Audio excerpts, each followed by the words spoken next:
Hey everybody, Rob Norton here. What is this that we're looking at? I hope it shows up. I've spent a lot of time trying to make sure this kind of works. But what is this we're looking at? That is Ghostrider. He's fading as we go along here, as we talk. It doesn't last very long, but what do we got? Ghostrider number 15.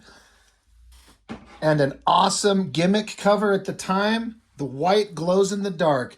I hope that shows up as good as it seems to on my camera as I viewed it here. I really wanted to try that. I've been holding a flashlight on it for like the past 5 minutes to give it a whole bunch of good absorption of light so it would glow when we started. Let's hope it works. It's amazing that it still works after all this time. I mean, this book is from the early 90s and that this glow in the dark still works. It's got this rough texture on it. Pretty neat shit. Pretty awesome gimmick cover. I always like that, just stands out. I love the black and white of it, and then they do the gimmick of doing the glow in the dark cover. What a great way to have a book, to have something unique, especially for the guy that is a flaming skull. Let's give him a glow in the dark cover. Great idea. Anyway, Ghostrider number 15. We're looking at this mainly because the artist Mark Texeira.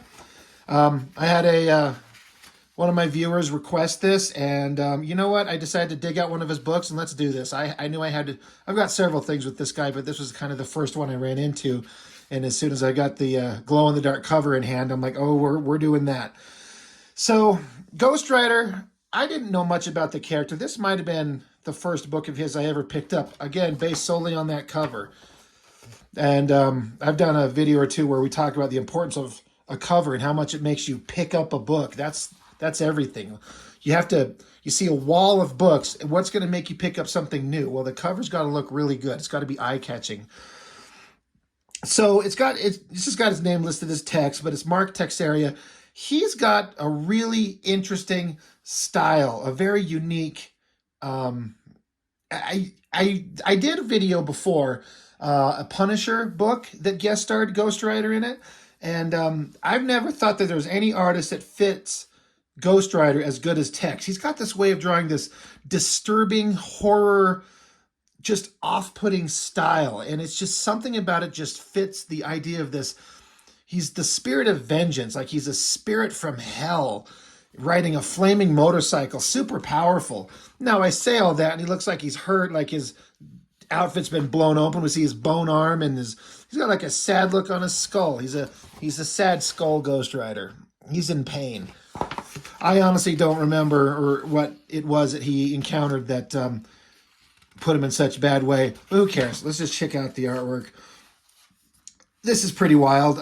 He's flying down the street. You got cops pulling their guns. They start shooting at him. You wouldn't think shooting at Ghostrider would matter with bullets, but maybe. I mean, he's not feeling very well. I like this kind of like wobbling the bike, like he's losing control. He wipes out, crashes. He's just lying on the ground. And man, could Tex draw a skull like a bad mother effer? Like that looks so super wicked. And I like the colors on it. It fits this horror kind of comic theme. Everything about this just works visually. Look at the way that he shows Ghostrider turning back into his human form. Like the flame goes out and flesh just starts oozing onto him, like a reverse rotting kind of situation. There's an opportunity in a movie to do some really scary, messed up stuff. You know, Marvel doesn't have the balls to do that in a movie. They should, but that would be great. But now that he's human, he gets attacked by some punks. They cut him. They hit him upside the head with the brick. Not good times. And as is the way with these books, there's always some other heroes. We got to have hot girls with their boobs hanging out. That's fine. They show up, kick the crap out of the thugs.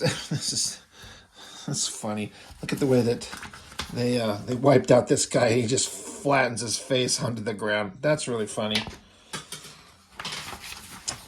Let's keep it going.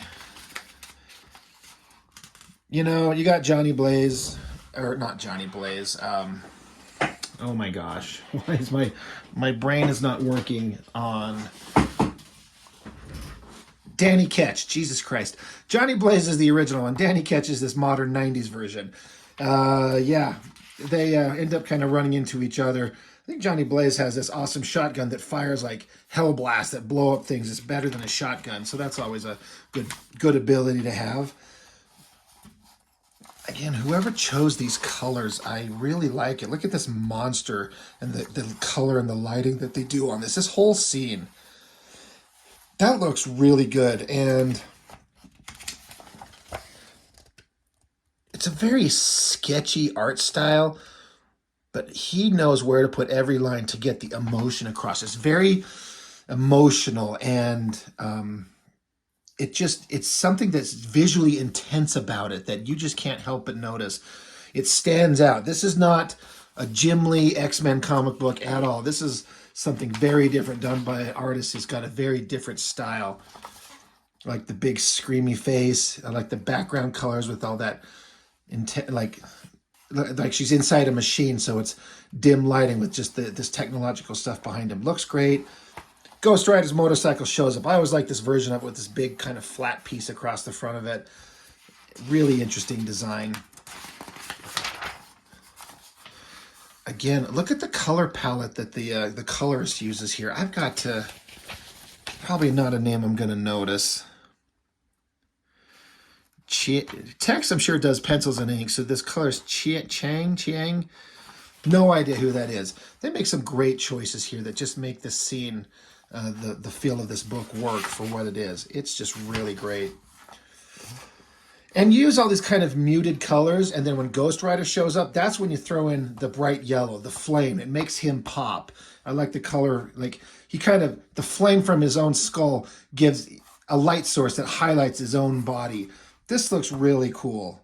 I like it. This is great. You got the main character here.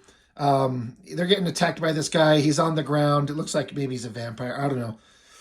So here's the bad guy. Here's our guy. Here's Ghostrider in his human form. His bike shows up, and this transition here of he's human, the bike passes in front of him, he's Ghostrider. Like, that is some shit that should be in a movie. That is such a perfect visual transition. Love it. Bike passes in that instant, goes from human to Ghostrider. Brilliant. And what a great shot. I mean, that would be an amazing piece of original artwork to own. That'd be awesome to be able to have that on your wall.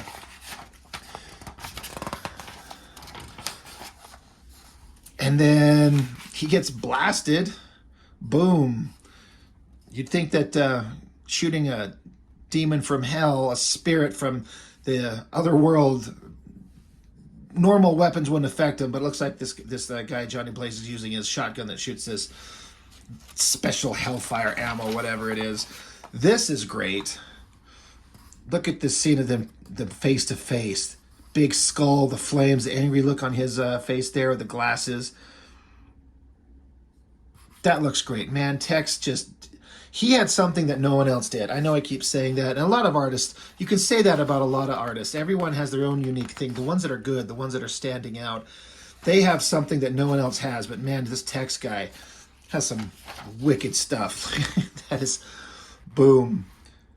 Somebody, one of these girls from the previous page with like some super laser gun. Look at that shot, the lighting on that. I would love to see the original art on this. I bet that looks amazing. I mean, the colored version looks amazing too. And it's such a, look at the lower legs there. He doesn't even really finish him out. He's not concerned about drawing like the lower legs, the feet, and all that detail. We need the impact of this image. He's getting zapped.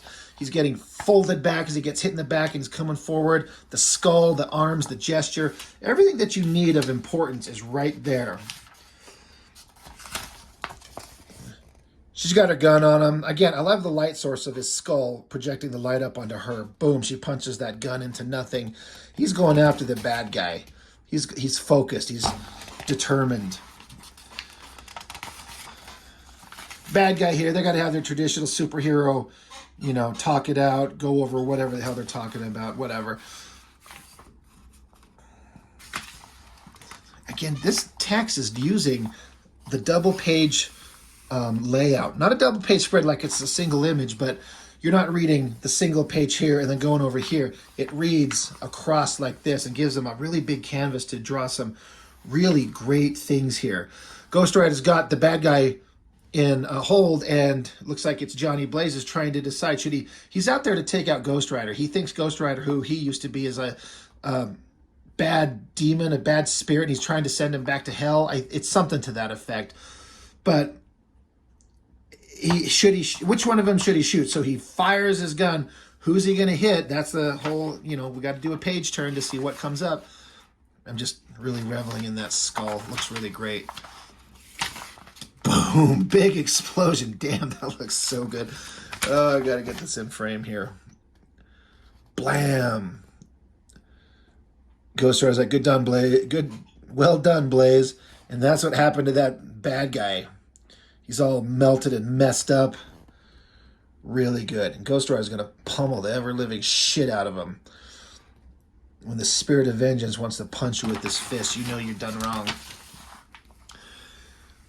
But then Johnny Blaze, he shows up and tells him, like, stop.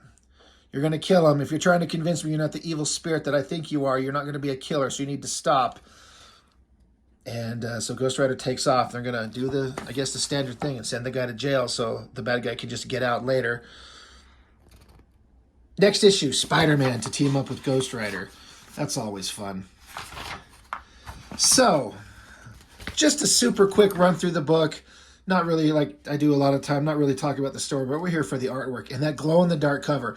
I really hope that shows up on the video, because I do these in kind of one take. I don't have a very elaborate setup with editing and adding things in later. But that glow-in-the-dark cover, that's so great. And it was fun. I was really shocked when I did a test run on it and saw that the glow still worked.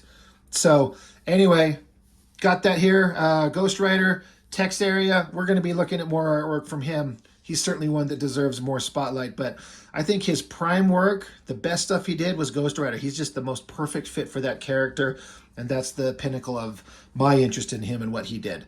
So that's all I've got for now. Thank you for watching. I appreciate it, and I will see you next time.